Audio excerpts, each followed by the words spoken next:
તમે જાણો છો બેટા કે તમે ટીવાય બીકોમ સેમિસ્ટર 6 નંબર 6 વરી આપણે એમઆર સબ્જેક્ટ પર આવી ગયા. એમઆર નું ફૂલ ફોર્મ માર્કેટિંગ રિસર્ચ. આજુ આના યુનિટ 1 માં એક ક્વેશ્ચન 7મો બાકી છે. તમે બધા આયા છો એટલે આપણે એનો આ વીક ની અંદર તમને સોલ્યુશન આપીશું. હમણાં પૂરતું આપણે યુનિટ 2 લઈ રહ્યા છે લોક લાગણીને માન આપીને. તો એ લેવલ પર યુનિટ 2 ના 3 ટોપિક છે. કેટલા? આપણે ફર્સ્ટ ટોપિક પર તમને ગાઈડ કરવા છે. તમે જો સ્ટેટિસ્ટિક્સ સબ્જેક્ટ ભણ્યા હો 11 12 અને F5 માં તો આ ટોપિક તમને નડશે નહીં. હવે પછીના જે ટોપિકો હમણાં આવશે યુનિટ 2 ના એ તમને નડશે નહીં. કેમ? કેમ કે તમે બેઝિક વર્ડ્સ અન્ડરસ્ટેન્ડ કરીને આવ્યા છો એટલે બહુ વાંધો આવે એવું મને લાગતું નથી. તમારે ખાલી હું જે કહું એ શબ્દને સમજવાનો ટ્રાય કરવાનો તો તમને આવડી જશે. એ વાત કન્ફર્મ છે. બરાબર? તો ટોપિક 1 નું નામ છે સેકન્ડરી ડેટા. શું છે? એના ટોટલ 4 ક્વેશ્ચન છે. કેટલા છે? પણ આપણે પહેલા થોડી વાતો કરીએ. સેકન્ડરી ડેટા કરતા પહેલા પ્રાઇમરી ડેટા વિશે સમજાવવું વધારે સારું. પ્રાથમિક માહિતી કહેવાય. શું કહેવાય? પ્રાથમિક માહિતી. ક્યારે મળે? જ્યારે ફર્સ્ટ ટાઈમ તમે કોઈ ઇન્ફોર્મેશન ને જાતે એપ્રોચ કરીને લઈ રહ્યા હો ત્યારે મળે. ધારો કે પંચાલ, હું કોઈ નવું સાબુની બ્રાન્ડ છે એને પ્રમોટ કરી રહ્યો છું તો પણ એના માટે લોકોમાં અવેરનેસ જોઈએ. વસ્તુ માટે શું જોઈએ? હવે અવેરનેસ આવે કેવી રીતે? મારે ઘરે ઘરે જઈને પૂછવું પડે. પહેલા તને એવું પૂછવું પડે નાવ છો તો કે હા, આ વાત છે. આ તો એની ઈચ્છા ના બી થતી હોય પણ ટૂંકમાં આપણે એવો સવાલ પૂછ્યો એટલે પૂછે કે ભાઈ કયા સાબુનો ઉપયોગ કરો છો તમે? તો એને કીધું કે ભાઈ લાઈફ બોય હે જહાં તંદુરસ્તી હે વહાં લાઈફ બોય. આવી એડ મારીને કીધું મને. એનો મતલબ એવો થયો કે એને એ સાબુ ગમે છે. એટલે મેં એને કીધું, હવે હું એને અપ્રોચ કરું કે ભાઈ જો અમે બી એક સાબુ મેન્યુફેક્ચરિંગ કંપની છે, અમારા સાબુનું નામ ધમધમા ધમ ટન ટન આવું છે. ધમધમા ધમ ટન ટન આટલું મોટું નામ છે. એટલે ધ અમારા સાબુનું નામ ધ અને ટ ડીટી સાબુ. બરાબર છે? ધનાધન ટનાટન. તો આને એવું પૂછ્યું તમે એવું સાંભળ્યું છે નામ? તો એ કે ના સાહેબ મેં સાંભળ્યું નથી. એટલે હું એને એક સેમ્પલ આપું અને એવું કહું કે પહેલા આ સાબુનો વપરાશ કરી જુઓ, પછી 2 દિવસ પછી હું ફીડબેક લેવા માટે આવીશ પ્રશ્નોત્તરી સાથે. એટલે આ એ સાબુનો યુઝ કર્યો. 2 દિવસ પછી હું જઉં ક્વેશ્ચન લઈને બેસું. હવે એને પૂછું કેવું લાગ્યું? તો કે જે વાર હતા હવે નથી. તમે આ કયો સાબુ આપ્યો છે ખબર ના પડી. યસ ઓર નો? હું ટાળિયો પડી ગયો છું. That is the point. મને એલર્જી થઈ ગઈ તમારા સાબુ. બરાબર? મને વચ્ચે મગજમાં કાણું પડી ગયું તમારા સાબુનો વપરાશ કર્યો. બરાબર છે? તો આ બધી વસ્તુથી એને આડઅસર થઈ. શું થઈ? એટલે એ જ્યારે રિવ્યુ આપશે ત્યારે એના ફીડબેક બી આપણે લેવાના કે ભવિષ્યમાં જ્યારે આપણે સ્ટ્રોંગ પ્રોડક્ટ ડેવલપ કરવાના હોઈએ ત્યારે આવા પ્રકારની ડિફેક્ટને આપણે દૂર કરી શકીએ. યસ ઓર નો? કેમ કે આનો ફીડબેક આપણા માટે ભગવાન જેવો સાબિત થશે. કેમ? કેમ કે એને ડિફેક્ટ કીધી પ્રોડક્ટની. શું કીધી? માર્કેટમાં એક પ્રોડક્ટ ચાલે કે જે પહેલા ડિફેક્ટિવ હતી. કેમ કે એનામાં ઇમ્પ્રુવમેન્ટ કર્યું ત્યારે લોકો એને સ્વીકારતા થયા. યસ ઓર નો? હવે યોગેશને એ વસ્તુ સેમ્પલ તરીકે આપી. 2 દિવસમાં એના 6 ફૂટ લાંબા થઈ ગયા વાળ. સમજો? એટલે ખુશ થઈ ગઈ ચાલો આ ઉગતા નતા હવે જોરદાર આવે છે એમ. એ ખુશ છે. એટલે એને પોઝિટિવ રિવ્યુ આવ્યો વસ્તુ માટે. ઇમ્પ્રુવમેન્ટ કર્યા પછી પહેલો અખતરો કર્યો યોગેશ પર તો ફાયદો થયો. પણ આ બધામાં તમે કર્યું શું? જાતે જઈને માહિતી પ્રાપ્ત કરી. મુદ્દો શું હતો? જાતે જઈને માહિતી પ્રાપ્ત કરવાનો.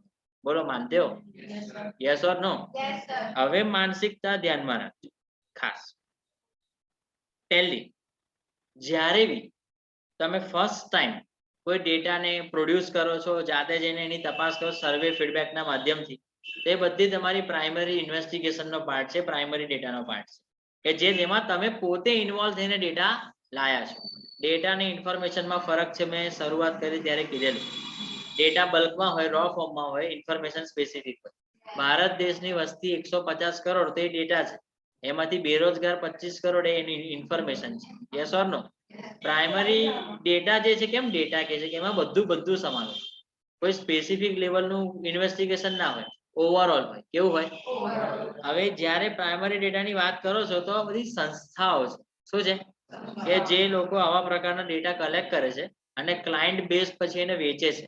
જેવો ક્લાયન્ટની રિક્વાયરમેન્ટ એ પ્રમાણેના ડેટા એમને વેચવામાં આવે જેથી એક સંસ્થાઓ કમાય. Yes or no? AC Nelson મેં તમને કીધેલું એ પ્રાઇમરી ઇન્વેસ્ટિગેશન ડેટા જે થઈ રહ્યો છે એના માટેની સૌથી મોટી સ્વરૂપની કંપની છે. Yes or no? એ પ્રાઇમરી લેવલ પર એના સોર્સિસનો ઉપયોગ કરીને ઇન્ફોર્મેશન ગેધર કરે છે અને જે લોકોને એની સર્વિસની રિક્વાયરમેન્ટ હોય બધા એના ક્લાયન્ટ બેઝ કંપનીઓ એની પાસેથી ડેટા લઈ આવે છે. એ ડેટાની મદદથી એ લોકો ડિસાઇડ કરી શકે કે એમને કોઈ તકલીફ થઈ રહી છે પોતાના પ્રોડક્ટને વેચવાના અકોર્ડન્સમાં કે કોઈ બી પ્રોબ્લેમ નડી રહ્યો છે તો એનું સોલ્યુશન ડેટામાંથી મળી શકે. તો આ પ્રાઇમરી જે પબ્લિશ બી હોય ને અનપબ્લિશ બી હોય, જાહેર કરેલા બી હોય ના બી કરેલા, પણ આમાં યાદ રાખવાનું આ પ્રોબ્લેમ જે તમને અત્યારે નડી રહ્યો છે એની લેટેસ્ટ ઇન્ફોર્મેશન તમે પ્રાઇમરી ડેટાના માધ્યમથી લઈ શકો છો. યસ ઓર નો? ઉતરે છે ને કે ભાગા મારો છે? 100% કોસ્ટલી છે આ. પૂછો કેમ? પ્રોસેસ લાંબો છે ને માણસો વધારે રાખવો પડે. યસ ઓર નો? અને બીજું કે ડેટા કલેક્શન કરવાનો ટાઈમ બી કેવો રાખે? વધારે. કેમ કે તમારે એક એક વ્યક્તિનો ઇન્ડિવિજ્યુઅલ સર્વે કરવાનો, એમાં સમય જાય. યસ ઓર નો? તમે રેન્ડમ સર્વે કરો તો સેકન્ડરી ડેટા ચાલે. રેન્ડમ સર્વે એટલે શું? સમષ્ટિમાં 100 લોકો છે, તમે 5 કોઈ પણ નક્કી કર્યા, એ 5 ના બિહેવિયર પરથી બાકી 95 નું તમારે જજમેન્ટ લેવાનું છે. યસ ઓર નો? પણ એની અંદર એ જજમેન્ટ એક્યુરેટ આવે એની સંભાવના ઓછી છે. હાઇપોથેસિસ જુઓ તમે કદાચ એસવાય બીકોમ માં ભણ્યા હશો, નલ હાઇપોથેસિસ ને બધું આવે છે. ખબર પડી નહીં હોય શું છે, પણ હવે આમાં બી આવવાનું છે એટલે હું સમજાવીશ તમને. બરાબર છે? પરિણામ જે આવવાનું છે એને લગતું પ્લસ માઇનસ થાય તો શું, એક્ઝેક્ટ એને લગતું આવે તો શું, એના માટે હાઇપોથેસિસની ગણતરી એઝમ્પશન કહેવાય ને, તો એ થાય છે. પ્રોબેબિલિટી પર આધાર રાખે છે. બોલો બરાબર છે? સક્સેસ અને ફેલ્યોરના ચાન્સીસ ઉપર હાઇપોથેસિસ છે એવું યાદ રાખજો. પણ આ મેં તમને હિન્ટ આપી, એ હમણાં ને યુનિટ 4 નો પાર્ટ છે. પણ કહેવાનો આશય એટલો જ છે કે પ્રાઇમરી ડેટા કોઈ દિવસ ઇઝીલી ના મળે, એના માટે મહેનત ને પ્રયત્ન વધારે કરવો પડે. માર્કેટિંગ રિસર્ચ કરતા જેટલી પણ ફર્મ છે ને એ મેં તમને યુનિટ 1 ની અંદર ટોપિક 1 માં ક્વેશ્ચન 2 સમજાવ્યો તો માર્કેટિંગ રિસર્ચનો પ્રોસેસ હતો આખો. તે આખા 6 પ્રોસેસના સ્ટેપ પ્રાઇમરી ડેટા લેતી વખતે ફોલો થાય, સેકન્ડરી ડેટા લેતી વખતે ફોલો થાય નહીં. બીજું, જ્યારે બી તમે પ્રાઇમરી ડેટા લાવો છો ને તો તમારા વિશ્વાસુ માણસોને મોકલીને ડેટા લીધા હોય ને એટલે ઇન્ફોર્મેશન સારી લઈને આવે. આના ડીમેરિટ બી છે કે તમે નવા નિશાળિયા જે એક્સપિરિયન્સ ના હોય એવા લોકોને બી કહો કે ચાલો અમારા માટે ડેટા લઈને આવો, તેનામાં એ ટેક્ટફુલનેસ કે એવી હોશિયારી ના હોય કે જે ટ્રેન્ડ મોડરેટર ની અંદર. એટલે આમાં રિસ્ક છે. તમે આંડુ પાંડુ લોકોને કહેશો પ્રાઇમરી ઇન્વેસ્ટિગેશન કરવાનું, તે લોકો ડેટા લાવશે પણ એક્યુરસી નહીં હોય એમાં. એટલે દરેક વસ્તુનું ધ્યાન પ્રાઇમરી ડેટા રાખે છે. બોલો માન ગए? आएगा કે ચલા જાયેગા? ઇઝી કે બાઉન્સી? તો આ વસ્તુને યાદ રાખવાની છે. બીજું, સેકન્ડરી ડેટા હાલના દિવસોમાં વધારે કામ લાગી રહ્યા છે. પૂછો કેમ? જો પ્રાઇમરી ડેટાનો શેડ્યુલ હેક્ટિક છે, એને પ્રાપ્ત કરો, એને એનાલાઇઝ કરો, સેપરેટ કરો, બધું બહુ મોટી મગજમારી છે. જ્યારે સેકન્ડરી ડેટા શું છે, કોઈ સંસ્થાએ ડેટા ફાઇન્ડ કરી લીધો છે એના માટે પ્રાઇમરી છે, પણ એ સંસ્થાના ડેટા આપણે યુઝમાં લઈએ બેઠા થોડી કોસ્ટ પે કરીને કે થોડી પ્રાઇસ પે કરીને, તો એ આપણા માટે સેકન્ડરી ડેટા છે. આના ફાયદા શું છે? પ્રોસિજર નાનો છે, ખર્ચો ઓછો છે, કલેક્શન ટાઈમ ઓછો છે, અને અન્ય કોઈ પ્રોબ્લેમ માટે કોઈ સંસ્થાએ ડેટા ભલે ગેધર કર્યા હોય પણ આપણા સ્પેસિફિક પ્રોબ્લેમ માટે ડેટા કામ લાગતા હોય તો આપણે યુઝ કરી શકીએ છીએ. અને આજના જમાનામાં કોઈની પાસે બહુ સમય નથી. યસ ઓર નો? એટલે પ્રાઇમરી ડેટા પ્રાપ્ત કરવા એ લોકો માટે અનુકૂળ નથી. એટલે એ લોકો આવી સંસ્થાઓ દ્વારા પ્રાપ્ત થયેલા પ્રાઇમરી ડેટાનો સોર્સ તરીકે ઉપયોગ કરે છે અને પોતે જે રિસર્ચ કરવું છે એને રિસર્ચનો પ્રોબ્લેમ નડતો હોય તો એને સોલ્વ આઉટ કરવા માટે સેકન્ડરી ડેટાનો ઉપયોગ વધતો ગયો છે. એટલે અત્યારે મહિમા પ્રાઇમરી ડેટા કરતા સેકન્ડરી ડેટાનો વધારે છે. અને એના માટેના માધ્યમો કયા કયા છે, સોર્સિસ કયા કયા છે, કોમ્પ્યુટર બેઝ સિસ્ટમ શું છે, મેન્યુઅલ સિસ્ટમ શું છે, સિન્ડિકેટ સિસ્ટમ શું છે, એ બધું મારે તમને આ ટોપિકના લેવલ પર ગાઈડ કરવું પડશે. સેકન્ડ ટોપિક ક્વેશનરી પર છે કે પ્રશ્ન પૂછો તો કેવા હોવા જોઈએ, એના સ્ટેપ્સ આપ્યા છે, એના વિશે જણાય છે. અને થર્ડ ટોપિક સ્કેલ પ્રોસિજર છે, સ્કેલિંગ ટેકનિક. એમાં શું થાય, એક સવાલ પૂછ્યો એના 5 ઓલ્ટરનેટિવ હોય કે તમને આઈસ્ક્રીમ ખાધો કેવો લાગે, તો સેટિસ્ફાઈડ, ડિસેટિસ્ફાઈડ, પછી વેરી સેટિસ્ફાઈડ, વેરી ડિસેટિસ્ફાઈડ, કે કશું કહી ના શકે, ન્યુટ્રલ. તો આમાંથી તમારે જવાબ આપવો પડે. તમારા જવાબના બેઝ ઉપર નક્કી થાય કે એ બ્રાન્ડ માર્કેટમાં ચાલશે કે નહીં. કેવું ઉતરે છે? કોઈ તકલીફ? તો હવે ફર્સ્ટ ક્વેશ્ચન લેવાની મારી ઈચ્છા છે, જેમાં પ્રાઇમરી ડેટા શું, સેકન્ડરી ડેટા શું, સેકન્ડરી ડેટાના ફાયદા શું, સેકન્ડરી ડેટાના ગેરફાયદા શું, એના ફીચર્સ શું, એ બધું મારે તમને જણાવવું છે ડિફરન્સ સાથે. બોલો રેડી છો? કોઈ તકલીફ હોય તો જણાવો. બિંદાસ એકદમ જઈ શકું છું ને? પ્રાઇમરી આઈડિયા આવી ગયો ટોપિક વિશે? હવે મજા આવશે. ધીરે ધીરે કરીને કામ કરીશું. લવ ક્વેશ્ચન 1 શું કહે છે ક્વેશ્ચન? કમ્પેર એટલે તુલના કરો. કોન્ટ્રાસ્ટ નો મતલબ થાય ઓપોઝિટનેસ, વિરોધાભાસ કહેવાય ગુજરાતીમાં એને. બોલો બરાબર છે? કોને લગતો વિરોધાભાસ? પ્રાઇમરી અને સેકન્ડરી ડેટાને લગતો વિરોધાભાસ. બોલો બરાબર છે? તો એક વસ્તુ સમજો, આ ડિફરન્સ પૂછ્યો તમને. શું પૂછ્યો છે? પ્રાથમિક માહિતી અને દ્વિતીય માહિતી જે છે ગૌણ માહિતી કહેવાય, બીજો શબ્દ સેકન્ડરી ડેટા માટે. તો પ્રાથમિક માહિતી અને ગૌણ માહિતી વચ્ચેનો જે તફાવત છે કે ભેદભાવ છે કે ફેરફાર છે એના વિશે જાણકારી આપવાની છે. What are the advantages? હવે સેકન્ડરી ડેટા કે ગૌણ માહિતી છે એના ફાયદા શું છે, યુઝીસ ઉપયોગિતા શું છે, ડિસએડવાન્ટેજ ગેરફાયદા શું છે સેકન્ડરી ડેટાના, આ બધું મારે તમારા સમક્ષ વર્ણન કરવાનું છે. બોલો રેડી છો? ક્વેશ્ચન શું કહે? પ્રાઇમરી સેકન્ડરી ડેટા વચ્ચે તફાવત, પ્રાઇમરી ડેટાનો ફાયદો, એનો ઉપયોગ, એનો ગેરફાયદો, એ બધું મારે તમને કહેવાનું છે, જણાવવાનું છે. બોલો બરાબર? તો પહેલા તો કમ્પેરિઝન લઈ પ્રાથમિક માહિતીની ગૌણ માહિતી સાથે. જે મેં તમને રફ આઈડિયા આપ્યો છે, હવે ડિટેલ લઈશું.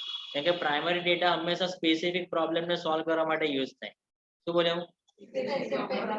તમારી કંપનીને નડતો કોઈ ચોક્કસ સવાલ હોય તો એના માટે તમારે જો હેન્ડ ટુ હેન્ડ કે વન ટુ વન ઇન્ફોર્મેશન લેવાની હોય તો પ્રાઇમરી ડેટા બેસ્ટ છે. યસ ઓર નો? જવું વાંચું છું જો. પ્રાઇમરી વર્સિસ સેકન્ડરી ડેટા એટલે આ તફાવતનું રૂપ છે. કમ્પેર એન્ડ કોન્ટ્રાસ્ટ શબ્દ લખ્યો છે ઉપર એના માટે. બરાબર? પહેલો નંબર શું કહે છે કે primary data are collected by the researcher to solve the specific problem at hand. એના હાથમાં જે ચોક્કસ સમસ્યા કોઈ કંપનીને લગતી હોય તો એ સોલ્વ કરવા માટે રિસર્ચર જે પણ કોઈ માહિતી પ્રાપ્ત કરે છે એને પ્રાઇમરી ડેટા તરીકે ઓળખવામાં આવે છે. તમે મારા પછી બોલજો.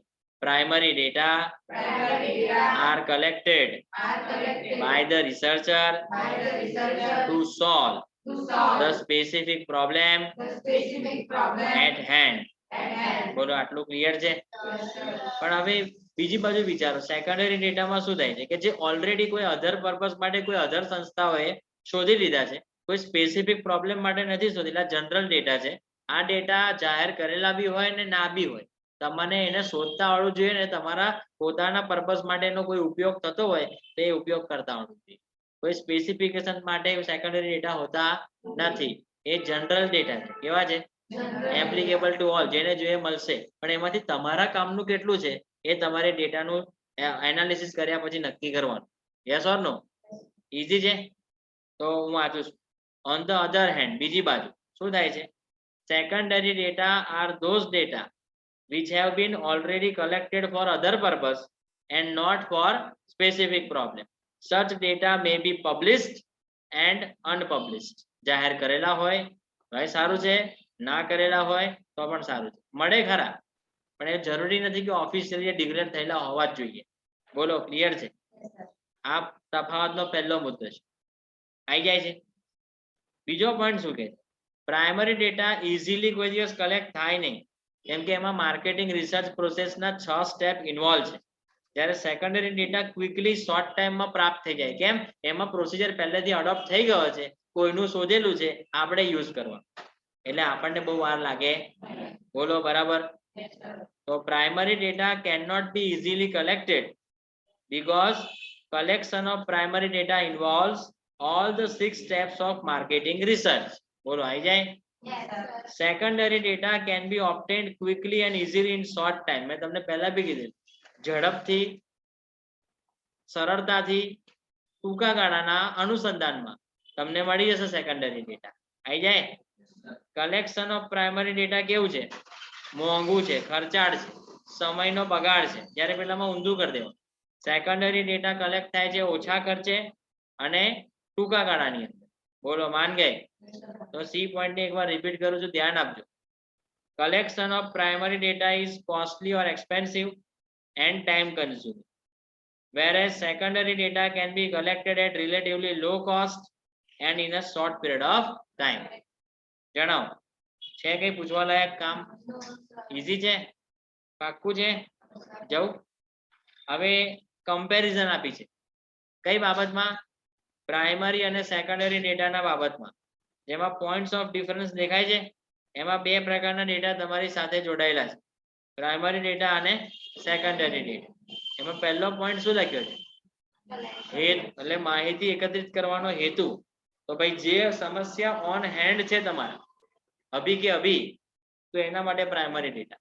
પણ કોઈ અધર પ્રોબ્લેમ તમને નડે છે અને કોઈ અધર સંસ્થા પાસેથી ડેટા લઈને તમે એને સોલ્વ કરવા માંગો છો, તો એ અધર પ્રોબ્લેમને સોલ્વ કરવા માટે સેકન્ડરી ડેટા મહત્વના છે. બોલો બરાબર છો? તકલીફ છે કોઈ? હવે કલેક્શન પ્રોસેસ કેવો છે? તો પ્રાઇમરી ડેટાનો તો બહુ લાંબો છે, એનામાં સમય આપવો પડે. જ્યારે સેકન્ડરી ડેટામાં રેપિડ એટલે ફાસ્ટ, ઝડપી છે અને સરળ છે. કેમ કે કોઈએ શોધ્યું છે ને આપણે યુઝ કરવાનું, બસ એટલું જ દિમાગ લગાવવાનું.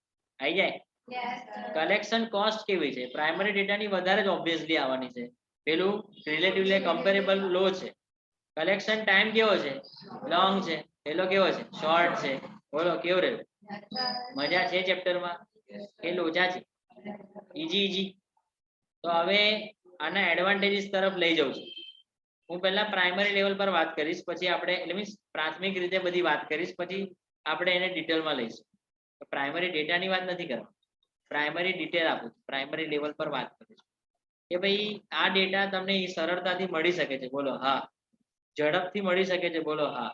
કલેક્શન કોસ્ટ ઓછી છે. બોલો હા. રિસર્ચ કરવાનો સમય બચાવે છે. બોલો હા. યસ ઓર નો? કોઈ ફિલ્ડ પ્રોજેક્ટ પર હો તમે, પ્રાઇમરી ડેટા તમારે પ્રાપ્ત કરવાનો હોય તો વધુ ને વધુ દિવસ એમાં સ્પેન્ડ કરવા પડે. બોલો હા કે ના? પણ એની સાથે બીજું શું કે જો તમે સેકન્ડરી ડેટાનો યુઝ કરો તો તમારા દિવસો ઓછા થઈ જાય. ઓછા સમયમાં તમને ઘણી બધી માહિતી એક સ્થળ ઉપરથી કે એક સ્થાન ઉપરથી કે એક સંસ્થાનમાંથી મળી જાય. તો આ વિચારવાનું ના કમ્પેર કરવાનું. બોલો ક્લિયર છે? અને સેકન્ડરી ડેટા શું કરે છે? એ તમારા ઓર્ગેનાઇઝેશનને ડેટા ડાયરેક્ટલી મળી જાય છે. કેમ? કોઈ સંસ્થાએ ફાઇન્ડ કર્યા છે, તમને એનો રિપોર્ટ મોકલી દે, તમે તમારા પર્પસ માટે એને વાંચીને સોલ્વ કરવાનો ટ્રાય કરો, તો ડાયરેક્ટ કનેક્શન છે. આ ડેટામાં કોઈ ડિફરન્સ ઓફ ઓપિનિયન નથી. કેમ? જે પાર્ટીએ ડેટા હોદ્યા છે એને એનું કન્ક્લુઝન આપ્યું છે. શું આપ્યું છે? કે આ ડેટા પૂરતું એનાલિસિસ કર્યા પછી ફાઇન્ડ થયા છે, કોઈ ડિફરન્સ ઓફ ઓપિનિયન આવશે નહીં. આમાં તમે ભરોસો રાખી શકો. એસી નેલ્સન એક એવી ટ્રસ્ટવર્ધી સંસ્થા છે પૂરા વિશ્વની અંદર કે જ્યારે કોઈ ડેટા ફાઇન્ડ કરે તેમાં ભૂલ કે કચાશ ના રાખે, એટલે તમે ભરોસો કરી શકો. 100% નહીં તો થોડો ઘણો તો કરી શકો છો. યસ ઓર નો? અને અહીંયા તમે પ્રાઇમરી ડેટા સાથે આની કમ્પેરિઝન બી કરી શકો છો. ચલો તમે સેકન્ડરી ડેટા તમારા કોઈ એક પર્પસને સોલ્વ કરવા માટે લાયા, પણ તમને એવું લાગ્યું કે આ સેકન્ડરી ડેટાથી તમને એટલો બધો ફાયદો થાય એવું લાગતું, તો તમે પ્રાઇમરી ઇન્વેસ્ટિગેશન કરાવી. હવે એ ડેટા આવી ગયા, સેકન્ડરી વાળા અવેલેબલ છે, કમ્પેર કર્યા પછી જુઓ તમારા પ્રોબ્લેમને સોલ્વ કરવા માટે કામ લાગે છે કે નહીં. યસ ઓર નો? અને આમાં જ્યારે પ્રાઇમરી ડેટા તમે કમ્પેર કરો છો ત્યારે તમારે શું યાદ રાખવાનું કે તમે સેકન્ડરી ડેટા લાયા પછી કોઈ ડેફિશિયન્સી કે ગેપ તમારા કામમાં પડતી દેખાતી હોય, હા બોલો, તો એને બેલેન્સ કરી શકો. શું કરી શકો છો? હવે ઉદાહરણ સાંભળો. મારી કંપની છે, હા બોલવાની, મારી કંપની તેલ બનાવે છે, માથામાં નાખવાનું હેર ઓઇલ બનાવે છે, હા બોલો. હવે મારે એવો ડેટા જોઈતો હોય કે ભારતની અંદર કેટલા ટકા પુરુષ અને કેટલા ટકા મહિલા કે ઓવરઓલ ઇન્ડિયન માથામાં તેલ નાખે છે. યસ ઓર નો? તો હું 1980 થી ચાલુ કરું ને તો તમારા પેરેન્ટ્સ ના જમાનામાં બધાને તેલ નાખવું પડતું, ખબર નહીં કેમ, પણ ના નાખે તો મારતા હતા. બરાબર છે? હવે હવે શું થયું? એ વખતે વાળ બી ગ્રોથ બી બધું સારું હતું, હા કે ના? અને હવે એના જમાનાની અંદર કેવું છે કે તેલ નાખવું છે પણ વાર નથી. સમજ પડે શું કહેવા માંગુ છું? માણસને તેલ નાખવાની ઈચ્છા છે પણ એની પાસે વાર, એટલે આ પ્રદૂષણ વધ્યું છે. એનું સીધું રિએક્શન તમારા હેર્સ ઉપર દેખાય છે. તમારી જીવનશૈલી, તમારા સ્ટ્રેસનું લેવલ, આ તમે જે ટકલું ભાવ દેખાય છે એના ઉપરથી નક્કી થાય. અમુક વસ્તુ હેરિડિટીમાં આવે, અમુક ટકલાપણું પંચાલ વારસાઈ હોય, એટલે એ રહેવાનું. પણ અમુક જે ટકલું આવ્યું છે એ વારસાઈ ના હોય, સ્ટ્રેસ પણ હોય, પણ એના કારણ અલગ અલગ હોય છે. હવે મારી ઈચ્છા એવી છે કે હું હેર ઓઇલ બનાવું, પણ ભારતની અંદર 75% પુરુષ ટકલું થઈ ગયા હોય, આ તો વાત કરું છું, તો હું હેર ઓઇલ બનાવીને કરું હું સપાટ ટાલની અંદર તે તમે લગાવવાના નથી, લોકો મારે ચપચપાઈને વિષય અઘરો પડી જાય. હા કે ના? તો હવે વોટ ઇઝ ધ સોલ્યુશન? મારો તો તેલ જ નહીં વેચાય, અને જે છોકરીઓ છે એ તેલ નાખે છે તો બ્રાન્ડેડ વસ્તુમાં માને છે. મારું તો ફર્સ્ટ ટાઈમ છે, હું જે મારી બ્રાન્ડ લોન્ચ કરું છું, ચીંકુ પિંકુ તેલ, બરાબર છે, તો કોઈ લે નહીં તો હું તો હેરાન થઈ જાઉં. બોલો, હવે આ બધા ડેટા તો મેં કલેક્ટ કરી લીધા, પણ હવે મને કામ શું લાગવાના? કશું નહીં, પણ એ ઉપયોગમાં આવી શકે. પૂછો કઈ રીતે? શબ્દ તમે જો કે 75% પુરુષ ટકલું છે, તો આપણે તેલ એવું બનાવવાનું કે જે વાર ઉગાડે. એ તમે સમજો, આ સેકન્ડરી ડેટા પરથી આપણું કામ થઈ ગયું છે. તમે સમજો મારી વાત. આ કામ સેકન્ડરી ડેટાનો ઉપયોગ કરીને જ થઈ ગયું છે. આપણને કારણ મળી ગયું, આપણે પ્રોડક્ટમાં મોડિફિકેશન લાવીએ એના માટે. આ ફાયદાકારક છે કે નહીં? રિસર્ચ કરતી વખતે કામ લાગે. હવે પેલા 75% પુરુષ ટકલું છે, એના ઘરે જઈને તમે એવું પૂછો કે અમે જે એવું તેલ બનાવવા માંગીએ છીએ કે તમે માથામાં નાખો ને તમારા વાળ ઉગે, તો એ લોકો તો ખુશ જ થવાના. પણ આવા 75% પુરુષ ભારતની અંદર 80 કરોડ હોય, તો હું બધા પાઈ જવાના હતા તમે?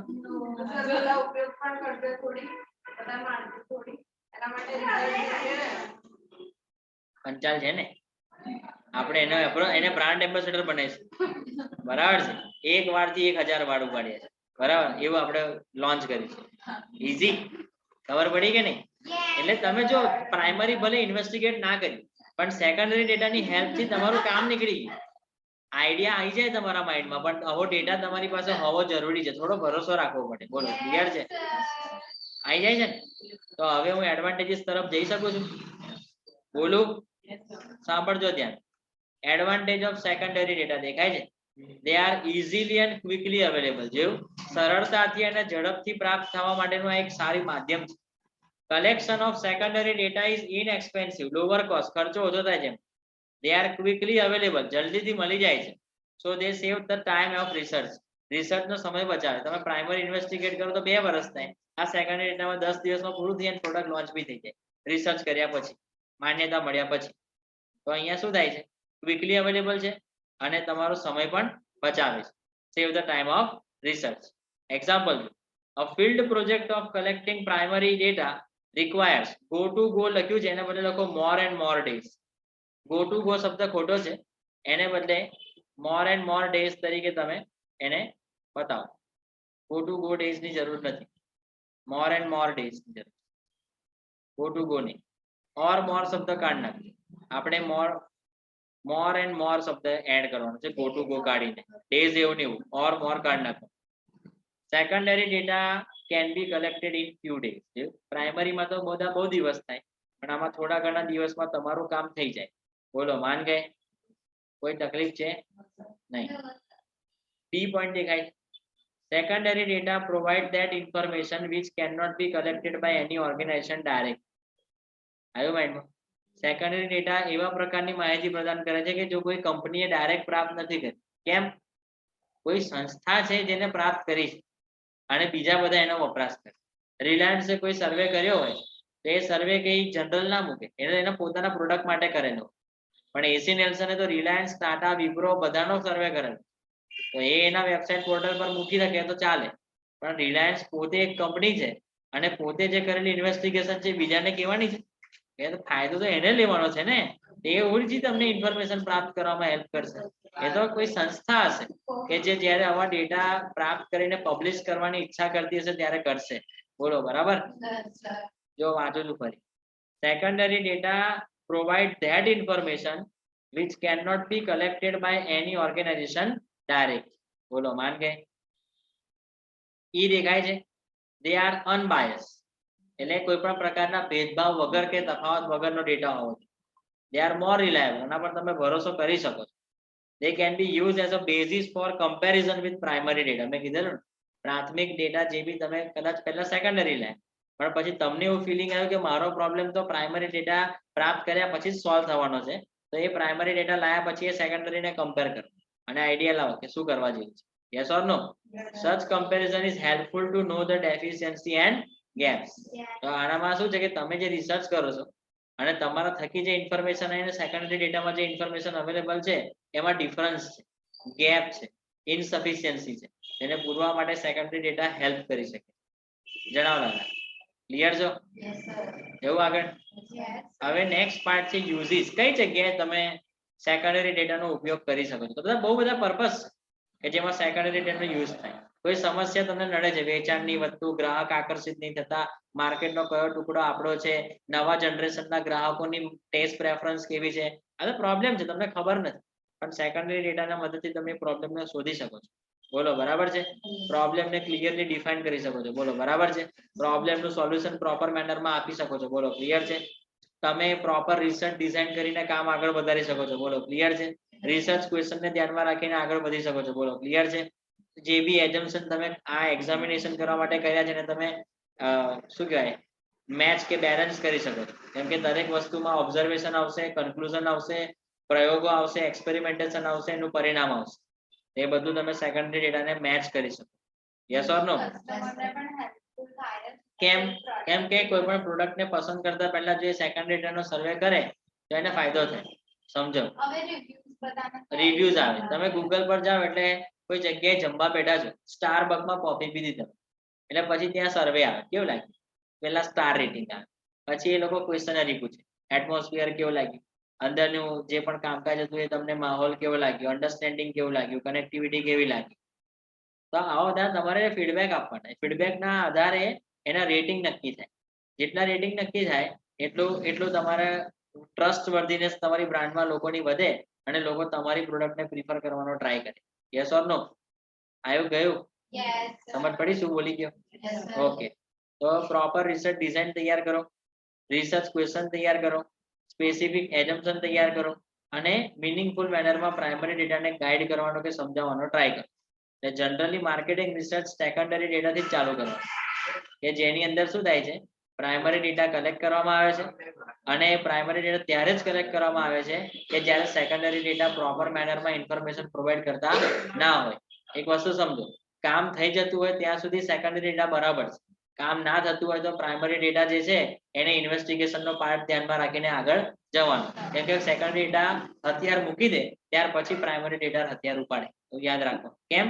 તમે પહેલા ખર્ચો બચાવવાની વાત કરશો, પણ તમને એવું ફીલ થાય કે આ ખર્ચો બચાવ્યો તો ખરો પણ આપણને પરિણામ નથી મળ્યું, એટલે પ્રાઇમરી ઇન્વેસ્ટિગેશન કરીને ડેટા લાવો તો એક્યુરેટ ઇન્ફોર્મેશન થી કમ્પેર કરીને આગળ વધી શકો.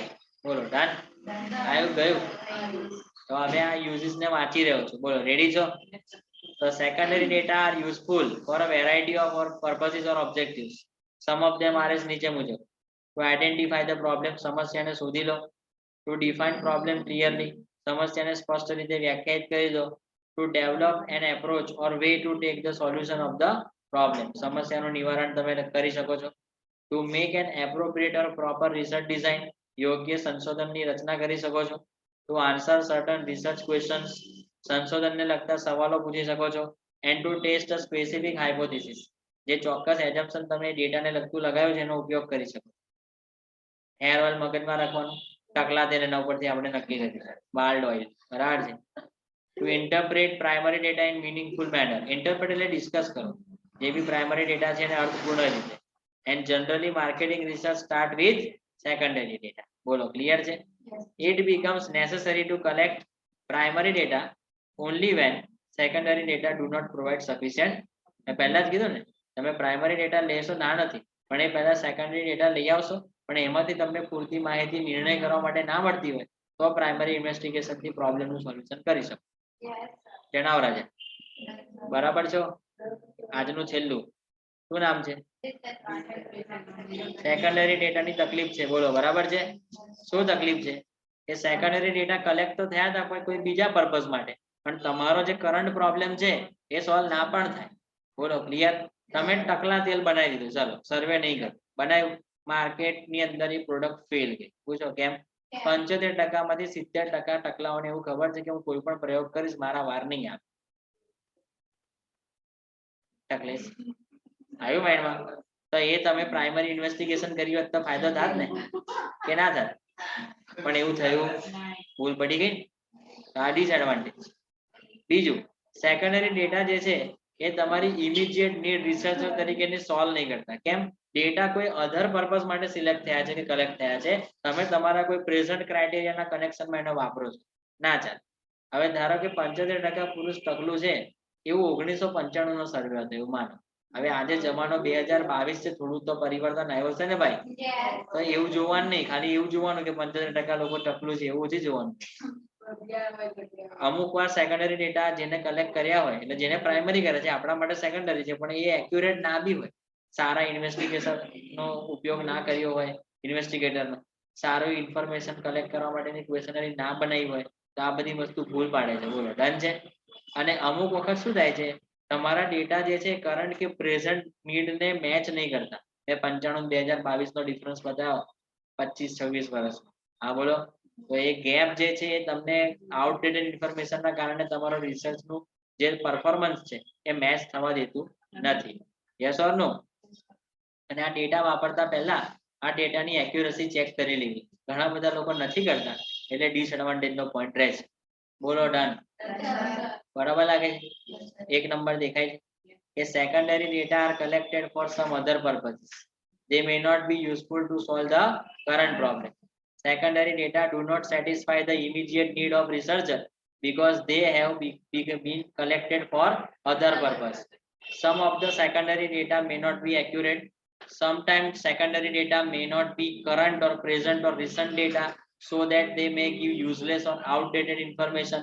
And before using data, it may become necessary to evaluate or examine the same. बोला क्या बोलता है? આટલું રાખે છે બેટા. ધન્યવાદ. આભારી.